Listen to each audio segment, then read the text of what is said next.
The Last Dance really felt like the natural endpoint for Eddie's story. Even Tom Hardy hinted that this third film would be his final ride as the character. And yeah, that still might be true, but let's be honest, Sony's not about to step away from Spider-Man movies anytime soon. If anything, this felt more like the perfect setup for a total reboot. We're all burned out on sequels, remakes, and endless spin-offs, but Sony boxed itself into a corner. They sold The Last Dance as Eddie's final arc, with Hardy back for one last time. The studio leaned into that idea, promoting it as the big send-off. For months before release, rumors swirled that Venom would actually die, closing the book on his story with a heavy emotional punch.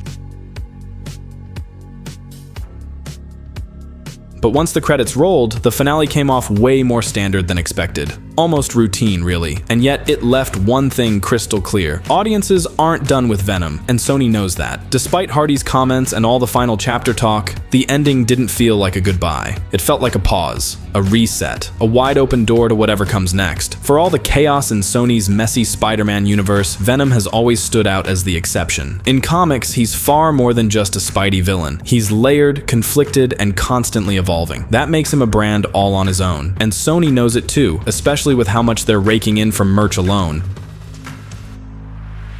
Still, odds are slim we'll see Hardy fronting a Venom 4. Maybe he pops up in Secret Wars or another big crossover, but that's a long shot. What feels way more likely is a hard reboot of Sony's Spider-Man universe, and this time they might finally nail it. There's already buzz about an R-rated Venom reboot with horror leanings. That'd be a bold play for Sony, but after all the missteps, a darker, grittier reimagining sounds like exactly the kind of shakeup they need. Venom 3 teased the King in Black Ark and hinted at Null, but if Venom 4 ever happens, it probably won't be the cosmic slugfest fans are picturing. Null doesn't really fit where things are heading. Instead, Sony seems more focused on wrapping this trilogy in their own way, carving out a smaller but distinct corner of Marvel's playground.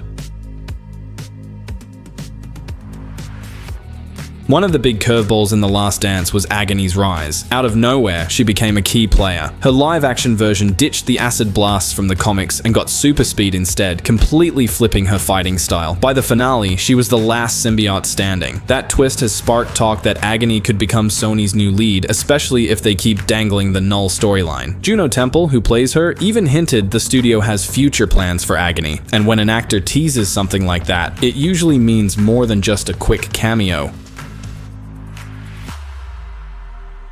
Then came the post-credits scene where Null finally speaks. He talks about conquering worlds, but he's clearly addressing someone directly. He says their champion has already fallen and their world is next. The obvious assumption? Spider-Man. But knowing Sony, that vagueness was on purpose, so they can slot in whoever fits later. Fans are betting on Holland's Spidey versus Circus's Null, but don't count out Agony stepping into that spotlight. At the same time, the rumor mill keeps churning about Sony reviving Venom, just not with Hardy. And if that's true, there are three main paths forward. Option 1, go full reboot, clean slate, new origin, darker vibe. If they lean hard into body horror and land an R rating, fans will eat it up. People have been begging for a terrifying, villain-rooted Venom, and this could finally deliver.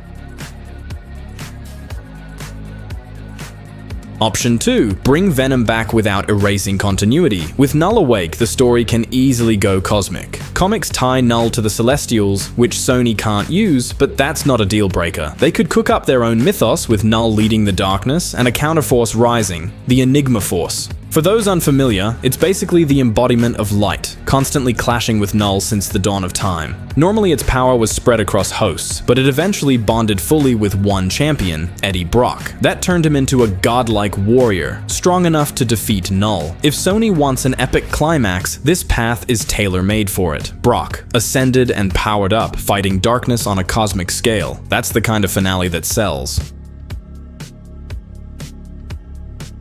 Option 3, Agent Venom. And this one's practically spoon-fed in The Last Dance. In the final fight, one of Strickland's soldiers loses his legs. They call him Thompson, clearly meant to be Flash Thompson. In comics, Flash becomes Agent Venom after a government experiment bonds him with the symbiote. It's a slick reinvention, swapping monster mayhem for military action. This could totally work in Sony's setup. Flash, desperate to walk again, signs up for a risky program. Instead of a full symbiote, he gets what's left. A weaker fragment after Eddie's battle. That makes the bond less chaotic, not because Flash is in control, but because the alien's too drained to resist. It sets up a more grounded, soldier meets symbiote story. Perfect way to carry the Venom name without Hardy or a total reboot.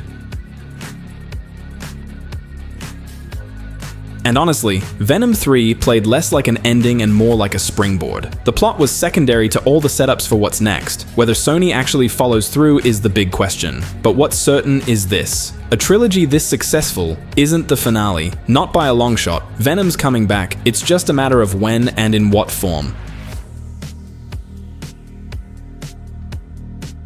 Right now, Venom 4 hasn't been officially announced. The Last Dance was marketed as the grand finale. Director and writer Kelly Marcel even said the project was always planned as a trilogy, with no future installments in mind. But as we all know, Hollywood loves to change its plans when a franchise still has potential. The post-credits scene left the door wide open for more. First, we hear the voice of Null talking about the fall of worlds and how the champion has already been defeated. Then there's that little detail with the cockroach carrying a fragment of the symbiote. That's a pretty direct clue that Venom isn't gone for good, no matter how final the third movie tried to feel. One of the biggest theories floating around is about Agent Venom. In The Last Dance, there's a soldier named Thompson who lost his legs, a setup that mirrors the comic storyline of Flash Thompson, who eventually bonds with a symbiote and becomes Agent Venom. Instead of being consumed by it, he controls it, turning Venom into a weapon. Multiple insiders have mentioned that Sony is seriously looking at this idea as the next chapter. It makes sense. The Venom brand survives, the story moves forward, and the franchise gets fresh energy even without Tom Hardy.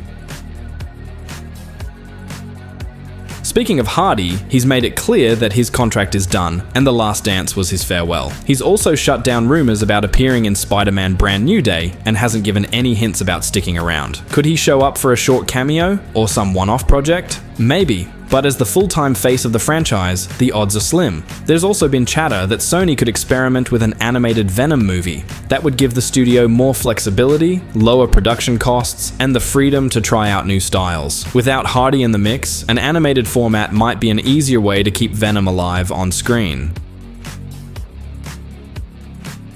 On the more radical side, some fans think Sony could go for a total reboot. New actor, new story, maybe a darker, more horror-driven take. Another possibility is reviving Eddie's story despite the finale, pulling in cosmic forces or even Null to rewrite the rules. It's less likely, but not impossible. The Last Dance pulled in solid box office numbers even though critics weren't too kind. That leaves Sony in a tricky spot. The Venom name is still a moneymaker and hugely popular with comic book fans, but there's always the risk of audience fatigue. Walking away from Venom entirely seems unlikely, so it's really just a matter of what shape the future takes.